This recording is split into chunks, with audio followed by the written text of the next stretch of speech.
جس کا ایک حصہ اچھا ہے ایک حصہ ذرا خراب ہے، اور پارٹنرشپ میں کس کی؟ ایک نجومی کے ساتھ، نجومی کے ساتھ اس نے اپنی نجوم کی اس سے حساب لگایا کہ یہ وقت میرے لیے اچھا ہے، اپنے حساب سے، امام کے لیے اچھا نہیں۔ اسی وقت میں وہ امام کے پاس آیا کہ چلے قرعہ ڈالیں، تقسیم کر دیں 2 حصے اس کے، ایک اچھا حصہ ہے کہ خراب حصہ۔ امام نے کہا چلو میں آتا ہوں۔ امام بات پہنچی، دیکھا وہاں پھر حساب کر رہا تھا، جب امام پہنچے حساب کر رہا، دیکھا وقت میرے لیے اچھا ہے، امام کے لیے اچھا نہیں۔ قرعہ ڈالا گیا، جب قرعہ ڈالا گیا تو اچھا حصہ امام کے نام پر نکلا، وہ دوسرا حصہ اس کے نام۔ تو اس نے کہا پھر حساب کیا کہہ لے کہ کیا پریشان کیوں ہو؟ امام جانتے تھے کہ فرزند رسول یہ وقت میرے لیے اچھا ہے اور آپ کے لیے اچھا نہیں، لیکن نتیجہ جو ہے وہ آپ کے حق میں اچھا آ رہا، تو یہ کیسے؟ تو آپ نے فرمایا یہ اس لیے کہ میرے جد کا فرمان ہے کہ جو شخص گھر سے نکلتا ہے صدقہ و خیرات دے کر نکلتا ہے، آنے والی آفت کو خدا اسے دور کر دیتا ہے۔ اللہم صلی علی محمد۔ تو یاد رکھیے کہ جو عمل ہم خیرات کرتے ہیں، اس میں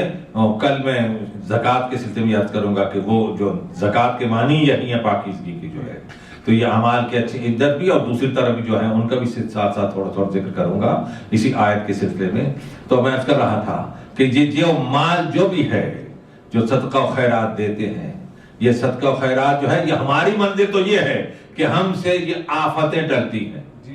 جی مصیبتیں ٹلتی ہیں۔ آل محمد جب صدقات و نیکی کرتے ہیں تو قرآن کی آیتیں نازل ہوتی ہیں، یعنی ہم سے تو مصیبت چلی، انہوں نے اگر خیرات دی تو وہ مصیبت اور آفتیں کے بجائے قرآن کی آیتیں نازل ہوتی ہیں۔ ایک بات بیان کر کے مختصر کرتے گفتگو، زیادہ زحمت نہیں، کہ اسی طریقے سے تاکہ دلچسپی بڑھے تو پھر آگے بڑھتا جاؤں گا۔ تو ایک آیت ہے، قدرت جو ہے یہ مال سے جو محبت ہے، کنجوسی بخیلی ہم نیک کام میں کرتے ہیں، اپنے نام نمود ہو پارٹی ہو تو اس میں دل کھول کر خرچ کرتے ہیں، لیکن جو آخرت کا جو معاملہ ہو، جہاں جو وہی مال محفوظ ہو گیا، پیغمبر کے سامنے ایک شخص مال چھوڑ کر گیا تو اولاد تھی، تو وہ آپ پیغمبر فرمایا کہ یہ اتنا کھجور لی یا کتنی، فرمایا یہ اتنا اگر جو ہے یہ اپنی زندگی میں خرچ کرتا راہ خدا میں نیک میں، یہ جتنا مال جو ہے یہ جو ابھی خرچ کر دیا جائے گا تو یہ ایک دانہ جو ہے کھجور کا بھی وہ اس کا زیادہ اجر و ثواب ہوتا ہے، اس لیے کہ جو خرچ کر دیتا ہے تو وہ تو ریزرو ہوگا، خدا کے بینک میں جمع ہو گیا، اور باقی جو ہے چھوڑ گیا تو اگر عیاشی میں اڑایا انہوں نے تو جو ہے اس کے بعد پھر اس کا حشر کیا ہوگا۔ تو میں نے عرض کر رہا تھا کہ یہ اصحاب کا مجمع رہتا تھا، یہ ذہن میں رکھے تاکہ تھوڑی سی بات جو ہے اسی سے متعلق بھی رہے، اور جو آتا دیکھتا کہ شمع نبوت کے پروانے کتنی شیدائی ہیں، ایک آ کے مسئلہ پوچھ رہا، ایک کان میں سرگوشی کر رہا، ایک ہر ایک بار دیکھنے والا متاثر ہوتا۔ یہ تو قرآن کا احسان ہے خدا کا کہ سب کی کریکٹر کو بیان کر دیا، نہیں تو ہمارے لیے پہلی مصیبت اور مصیبت بڑھتا،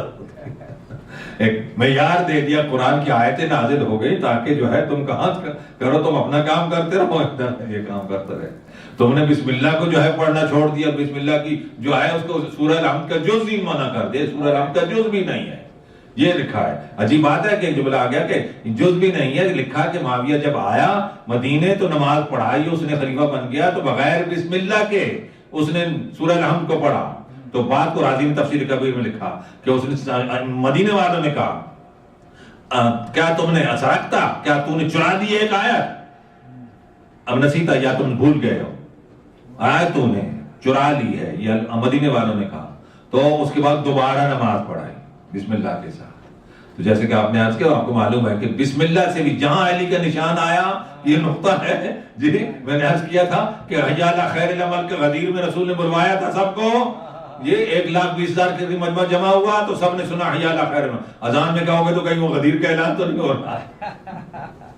تو اب جب یہ دیکھا کہ شمع نبوت کے پروانے اتنے ہیں کہ سرگوشی کرتے ہیں، ایک ایک مسئلہ پوچھ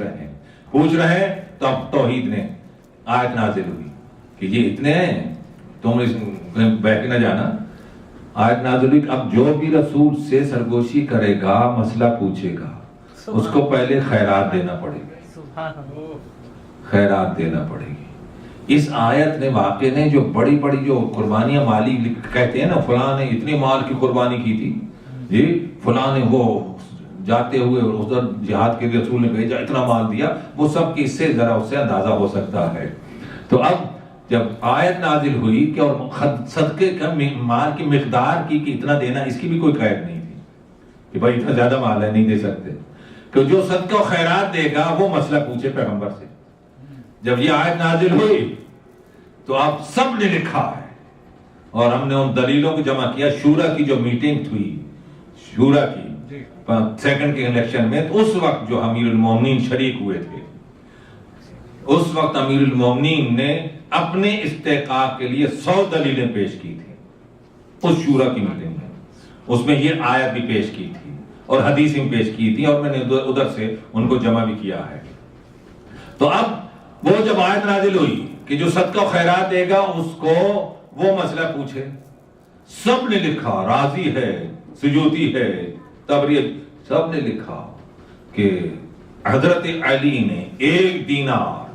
10 درہم کے بدلے میں تبدیل کرایا. 1 دن 3 دن سے 10 دن تک, کئی دن تک مفسرین لکھا یہ حکم رہا کہ جب وہ 10 درہم لیے, 1 درہم مولا نے خیرات کیا,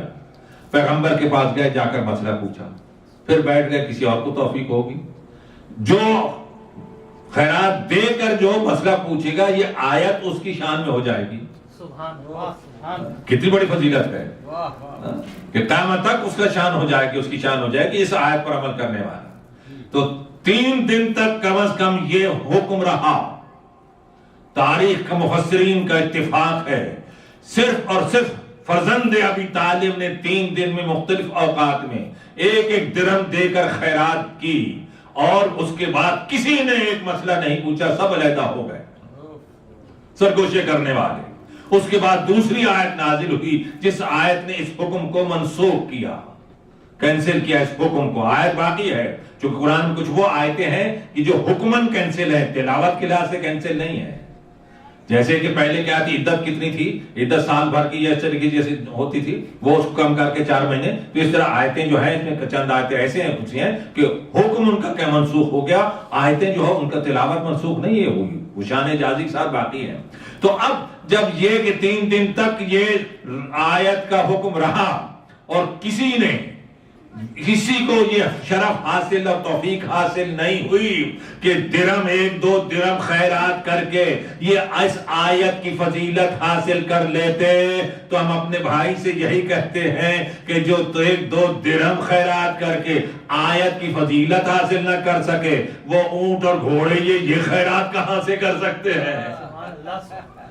تو جہاں آیت کی فضیلت, تو یہی منزل تھی کہ اس نے امیر المومنین نے وہاں کہا شورا میں کہ کون ایسا ہے کہ تم میں سے جس نے اس آیت پر عمل کیا ہو. سب اتفاق لکھا. جب علی نے یہ کہا تم میں سے کوئی صحابی میں سے نہیں کھڑا ہوا, یہ سب نے اقرار کیا یا علی آپ ہی نے اس کے اوپر عمل کیا ہے. تو اب یہ منزل ہے کہ اب جو خیرات ہے, جتنے اعمال ہیں, اس کے ان کے اثرات کیا ہوتے ہیں, وہ اس کو متعلق جو ہے احادیث کے اندر بھی وضاحت ہے, اور امام زین العابدین کے پورے سٹیٹمنٹ ہے کہ ہر گناہ کے کیا اثرات مرتب ہوتے ہیں, نیکی کے بھی اثرات ہیں. تو اس لحاظ سے اس قرآن کی اس آیت کی ایسی اور چند اور بھی آیتیں ہیں جو ایک ساتھ میں آپ کے سامنے بیان کروں گا کہ قرآن نے کہا ظاہر الفساد فی البر والبحر بما کسبت ایدی الناس, کہ جو بھی خشکی اور تری میں تباہی آتی ہے, فساد ہوتا ہے, بگاڑ ہوتا ہے, یہ تمہارے اعمال کا نتیجہ ہوتا ہے.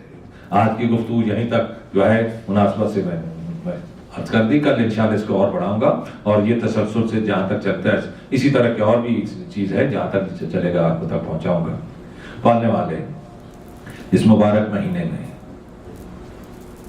مغفرت کا مہینہ ہے.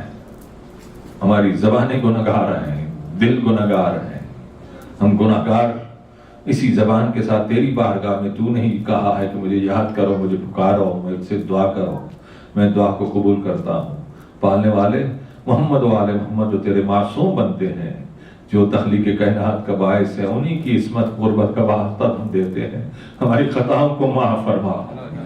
ہمارے دلوں کو باطنی جیاسوں سے پاک فرما. انہی معصومین ہستیوں کی سیرت پر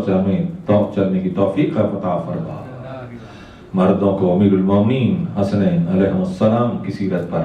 خواتین کو جناب زہرا و جناب زینب کلثوم کی سیرت پر چلنے کی توفیق عطا فرما۔